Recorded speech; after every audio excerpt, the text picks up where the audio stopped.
1월 22일 새벽 기도회를 하나님 앞에 드립니다.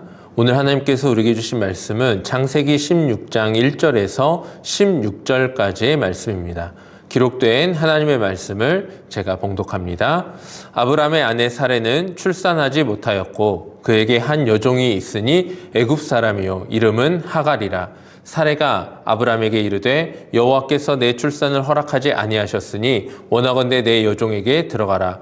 내가 혹 그로 말미암아 자녀를 얻을까 하노라 하매 아브라함이 사레의 말을 들으니라. 아브라함의 아내 사레가 그 여종 애굽 사람 하갈을 데려다가 그 남편 아브라함에게 첩으로 준 때는 아브라함이 가나안 땅에 거주한 지 10년 후였더라.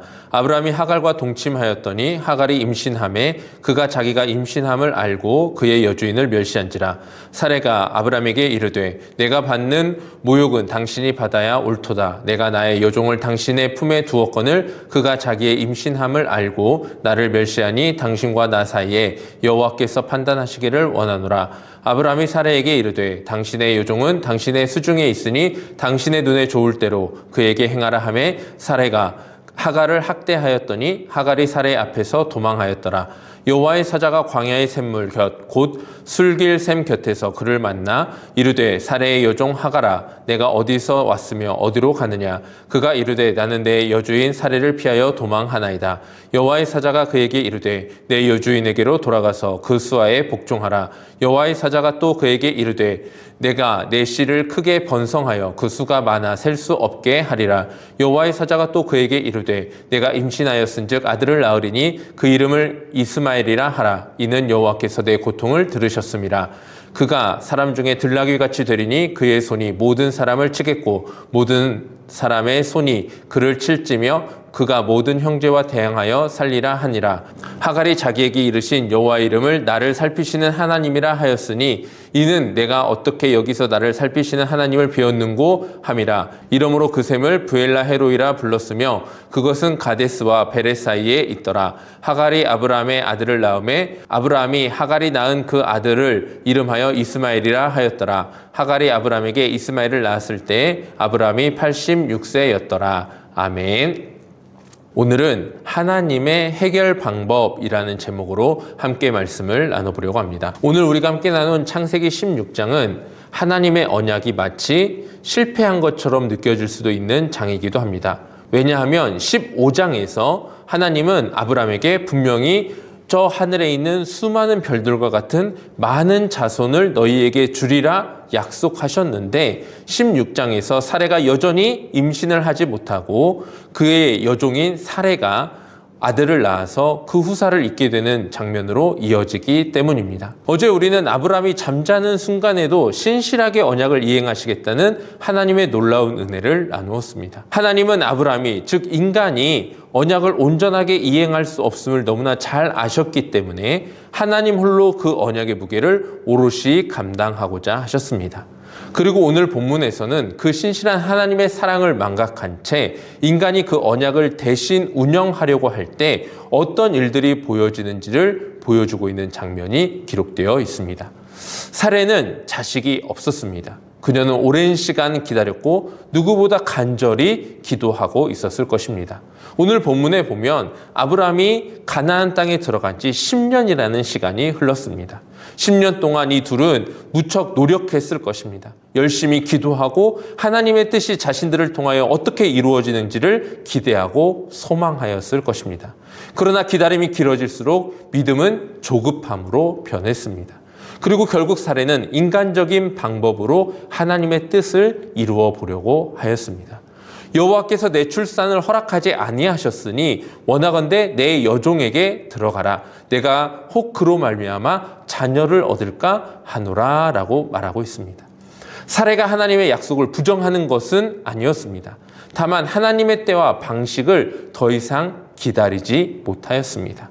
하나님께서 친히 주관하시겠다는 언약을 인간의 손으로 관리해 보려고 한 것입니다. 아브라함은 어떻게 반응하였습니까? 아브라함이 사레의 말을 들으니라. 아브라함이 기도하지 않았습니다. 이 사실을 어떻게 알 수 있을까요? 오늘 본문에 보면 아브라함이 하나님께 물었다라는 그 어떠한 내용도 기록되어 있지 않고 하나님의 뜻을 분별하기 위하여 어떠한 노력을 했다는 그 내용도 나와 있지 않습니다. 그저 그의 아내 사라의 말에 조용히 동조하고 있었을 뿐입니다. 왜 그랬을까요? 아브라함 역시 사라의 말에 일정 부분 동의하고 있었다라는 겁니다. 이제 우리에게는 더 이상 인간적인 방법으로는 소망이 없다. 지금까지 사라 당신이 아이를 낳지 못하였는데 무슨 뾰족한 수가 있겠느냐라고 아브라함 역시 동의한 것입니다. 오늘 본문 가운데에서 가장 조용한 인물 가운데 하나가 아브라함입니다. 그는 조용히 사라의 말에 동조하였고 하나님의 언약을 기대하기보다는 인간의 방법을 동원하여서 아이를 낳고자 하였습니다. 언약은 여전히 살아있으나 그 언약의 주도권이 하나님에게서 인간으로 넘어간 것입니다. 그리고 이 선택의 결과는 가장 약한 사람에게 가장 먼저 드러나고 있습니다. 하갈은 여자이며 종입니다. 그녀에게는 아무런 선택권이 없었습니다. 어떤 설명도 듣지 못했습니다. 그저 그녀의 주인인 사레와 아브람의 결정된 계획 속으로 들어가게 됩니다. 그러나 하갈을 단순한 피해자로만 성경은 그리고 있지 않습니다. 임신한 이후 하갈은 사레를 멸시하는 것을 보게 됩니다. 그가 자기의 임신함을 알고 그의 여주인을 멸시한지라.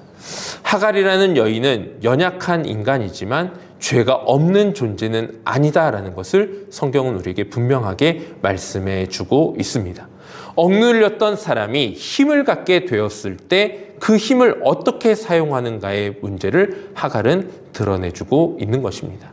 결국 사레는 분노하게 되었고 아브람은 책임을 회피하며 하갈은 그 둘의 싸움으로 말미암아 광야로 내몰리게 됩니다. 언약을 이루겠다는 인간의 계산은 사람과 사람 사이의 관계를 무너뜨리고 약자에게 더 깊은 상처를 남기게 되었습니다. 그러나 바로 그 광야, 모든 것이 끊어진 자리에서 성경은 전혀 예상하지 못한 장면을 우리에게 보여주게 됩니다. 7절에서 하나님은 하갈을 만나 주셨습니다. 여호와의 사자가 광야 샘물 곁 곧 술길 샘 곁에서 그를 만났다라고 본문은 기록합니다. 하나님은 아브라함의 장막이 아닌 하갈이 도망하고 있는 광야로 찾아오셨습니다. 그리고 그녀를 그녀의 이름으로 불러주십니다. 사레의 여종 하갈아. 하나님은 하갈의 신분과 행동을 모르지 않으셨습니다. 그의 멸시도 그의 상처도 다 알고 계셨습니다. 그럼에도 불구하고 하나님은 묻지 않으셨습니다. 왜 그렇게 했느냐? 그리고 이렇게 말씀하셨습니다. 네 고통을 들으셨다. 너의 고통을 알고 계시는 하나님이시다라고 말씀하고 있습니다. 하나님은 하갈의 잘못을 정당화하지도 않으셨지만 그녀의 고통을 외면하지도 않으셨습니다. 하나님의 은혜는 죄를 눈감아주는 은혜가 아니라 무너진 인생을 다시 회복의 길 위에 세우시는 것이 하나님의 은혜입니다. 이 하나님과 하갈의 만남을 통하여 하갈은 그의 인생이 송두리째 바뀌게 되었습니다. 우리의 신앙의 이해를 근본적으로 흔들어 놓는 하나님의 일하심입니다. 하갈은 하나님께 이렇게 이름을 붙이고 있습니다. 주는 나를 살피시는 하나님이시라. 이 고백은 매우 놀라운 고백입니다. 성경에서 하나님의 이름을 새롭게 고백한 최초의 인물은 처음 피조물인 아담과 하와도 아닌, 하나님께 의인으로 인정받았던 노아도 아닌, 믿음의 조상으로 부름받은 아브람과 사레도 아닌 당시 천시받고 보호받지 못한 하갈의 입에서 고백되었다라는 것입니다. 언약의 혈통 안에 있는 사람이 아닌 언약 밖으로 밀려났다고 여겨진 사람의 입에서 하나님을 향한 새로운 고백이 터져 나왔습니다. 오늘 우리는 아브람과 사레처럼 하나님의 약속을 오래 알고 믿고 있는 사람들입니다. 그러나 동시에 우리는 하갈처럼 상처받고 실수하고 광야로 밀려나는 경우도 얼마든지 일어나게 됩니다. 중요한 것은 누가 더 의로웠느냐가 아닙니다. 누가 더 하나님의 은혜를 경험하고 있느냐가 중요한 사실입니다. 하갈의 고백은 특별한 사람의 신앙이 아닙니다. 자기의 고통의 현장에서 자기의 삶을 살피시는 하나님을 만난 자라면 우리에게도 얼마든지 이어질 수 있는 고백입니다. 오늘 이 새벽 우리가 하나님의 언약을 대신 운영하려 했던 자리를 내려놓고 우리를 살피시는 하나님 앞에 다시 서게 되기를 주님의 이름으로 축복합니다. 하나님은 가장 문제를 선하게 해결해 주십니다. 그리고 하나님의 사랑은 신실하게 저와 여러분 사이에 흐르고 있습니다. 하나님은 언약을 망쳐버린 인간보다 크시고 광야로 밀려난 인생보다 신실하신 분이십니다. 그 은혜 안에서 다시 오늘도 힘을 얻어서 힘차게 오늘 하루를 살아내고 또 이 추운 겨울 날씨 가운데에서도 하나님의 은혜와 사랑을 기억하며 따스한 주님의 사랑으로 힘을 얻을 수 있는 우리 지연교회 모든 성도들이 되시기를 우리 주님의 이름으로 축원합니다. 기도하겠습니다. 사랑과 은혜가 풍성하신 하나님, 오늘도 하나님의 은혜와 사랑에 감사를 드립니다. 오늘 우리가 어느 자리에 서 있는지 하나님 대신 하나님의 언약 가운데에서 우리가 그 언약을 주관하려고 하고 주장하려고 하지는 않았는지 우리의 삶을 되돌아봅니다. 주님, 혹 우리의 욕심이, 우리의 마음의 여러 가지 욕망이 하나님보다 앞서려 했던 그 모든 순간마다 하나님 우리를 용서하여 주시고 우리가 온전히 우리의 모든 인생을 하나님께 의탁하며 나아갈 수 있는 믿음의 결단을 가지고 나아가게 하여 주시옵소서. 오늘 하루도 하나님의 기쁨 되기를 간절히 소망합니다. 예수 그리스도의 이름으로 기도하옵나이다. 아멘. 함께 기도의 자리로 나가겠습니다.